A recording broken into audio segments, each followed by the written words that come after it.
Hey guys, welcome to Eclipse Education. तो BPSC की तरफ से एक वैकेंसी आई थी एलडीसी की, जिसमें टोटल नंबर ऑफ पोस्ट 26 थे। तो उसके रिगार्डिंग एक इंपॉर्टेंट अपडेट आई है। जैसा कि आपको थंबनेल में पता चल गया होगा कि इसकी पीटी एग्जाम अब नहीं होगी। तो चलिए सबसे पहले हम लोग इसके ऑफिशियल वेबसाइट पे जो नोटिस जारी की गई है आयोग द्वारा, उसे हम लोग जानते हैं। तो जैसा कि आप देख सकते हैं, हम लोग बीपीएससी के ऑफिशियल वेबसाइट पे हैं और ये इसका नोटिस सेक्शन है। ये थोड़ा सा डिफरेंट इसलिए लग रहा है क्योंकि यह इसका अपडेटेड वर्जन है वेबसाइट का। तो यहाँ आप नीचे देखिए, 31 जुलाई 2025 को एक इंपॉर्टेंट नोटिस आई है, विज्ञापन संख्या 43/2025, जो कि एलडीसी थी, यानी lower division clerk BPSC competitive examination. तो इसमें क्या होगा, मेंस एग्जाम कंडक्ट किया जाएगा। पहले पीटी होना था, उसके बाद मेंस। तो चलिए इस नोटिस पे हम लोग क्लिक करते हैं और विस्तार से देखते हैं कि ये नोटिस बेसिकली है क्या।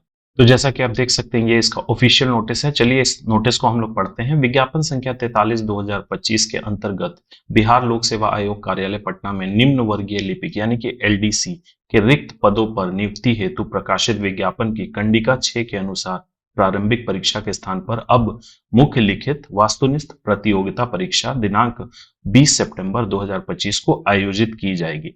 देखिए, इस नोटिस का कहने का मतलब है, जो पहले इसका एग्जाम होना था एलडीसी का, जिसमें टोटल नंबर ऑफ पोस्ट थे 26, उसमें 3 चरण थे, पीटी, मेंस और फिर टाइपिंग।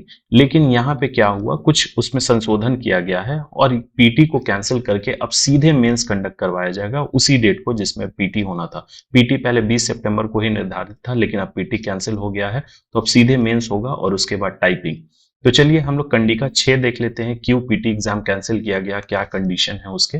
तो हम लोग इसके एडवर्टीजमेंट में देखते हैं। तो जैसा कि आप यहाँ देख पा रहे हैं, ये इसका ऑफिशियल एडवर्टीजमेंट है, विज्ञापन संख्या 43/2025। तो चलिए अब हम लोग कंडिका 6 पढ़ते हैं, जिसमें दिया गया है चयन प्रक्रिया। इसे हम लोग डिटेल में पढ़ते हैं। किसी भी स्तर की परीक्षा के लिए समीक्षा के बाद 40,000 से कम आवेदन रहने पर प्रारंभिक परीक्षा सामान्यतः नहीं ली जाएगी।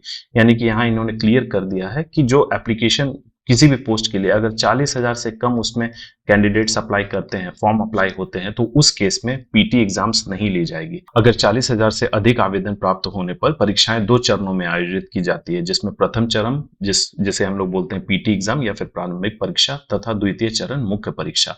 लेकिन यहाँ पे क्या हुआ है, बेसिकली ये लगभग 25 से 26,000 टोटल आवेदन प्राप्त हुए हैं एलडीसी पद में। अब क्या रीजन है, हो सकता है टोटल नंबर ऑफ जो पोस्ट है उसके कारण, क्योंकि इसमें मात्र 26 पोस्ट है, तो हो सकता है इसी के कारण लोग इसे अप्लाई नहीं किए होंगे कि इतने कम पोस्ट में क्या होना जाना है। तो देखिए, इस नोटिस से यह क्लियर हो गया, इसका जो एग्जाम होगा उसमें पीटी एग्जाम नहीं है, बस मेंस होना है और टाइपिंग होना है। तो मेंस का भी सिलेबस ठीक वैसा ही है। मेंस में बेसिकली 2 पेपर होते हैं, दोनों एमसीक्यू बेस्ड होते हैं। एक पेपर 1 होता है जनरल हिंदी का और पेपर 2 होता है आपका जनरल स्टडीज का। तो इसके रिगार्डिंग एक डेडिकेटेड वीडियो मैं बना दूंगा, उसके प्रीवियस ईयर क्वेश्चंस भी अपलोड कर दूंगा। और आप लोग अगर इससे अधिक जानकारी प्राप्त करना चाहते हैं तो हमारे चैनल के साथ बने रहिए। जो भी अपडेट होगा मैं अपने चैनल वीडियो के माध्यम से आप तक पहुंचा दूंगा। तो इस ऑफिशियल नोटिस को हमने पढ़ लिया। अब एक इंपॉर्टेंट अपडेट मैं आप लोगों के साथ शेयर करना चाहता हूं। जो लोग एएसओ की तैयारी करना चाहते हैं, चाहे वो बिहार विधानसभा एएसओ हो, उसका भी एग्जाम बहुत जल्द होगा, बीपीएससी एएसओ हो या फिर अपकमिंग सीजीएल 4 है, उसकी अगर आप लोग तैयारी करना चाहते हैं तो हमारा टारगेट बैच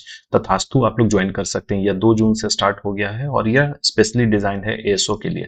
तो अगर आप इसे ज्वाइन करना चाहते हैं तो ये हमारा इंक्वायरी नंबर है, इस पे आप व्हाट्सएप कर सकते हैं या फिर कॉल भी कर सकते हैं, आपको इन्फॉर्मेशन प्रोवाइड कर दिया जाएगा। So thank you for watching. Please subscribe, share और लाइक करना ना भूलें।